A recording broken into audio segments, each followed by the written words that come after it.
हाँ जी। हाँ जी, रात पुलिस आई है कि 10:30 बजे पुलिस आई है, दीवार टप के बिल्कुल मैं देख रही सी। ठीक है, दुपट्टे ऊपर नहीं से है, बहुत बदतमीजी करते ने, कदों भी आंदे ने बदतमीजी करते ने।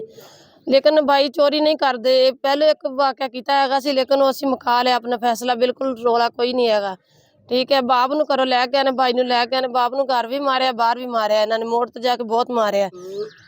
गड्डी दे विच एक पैर अंदर से, एक बाहर से, एक ने पिछों धक्का मारिया, पहलों अगले ने लत मारी, साडा बाप फौत हो गया। ठीक है, बाप साडा कमाण वाला हैगा सी, कोई कमाण वाला नहीं हैगा। भाई ने भी बहुत मारिया हैगा उन्होंने। किसे अपील करेंगे इंसाफ की? हाँ जी, मरियम नवाज से अपील करेंगे। देतियां जी सारियां तस्वीरां हुण बस दे दित्ता। इधर नहीं जाना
में इतला ये मिली कि रात मुबैना तौर पर पुलिस ने जो है 56 बारात के अंदर इस घर के अंदर जो है वो रेड किया और रेड के दौरान जो है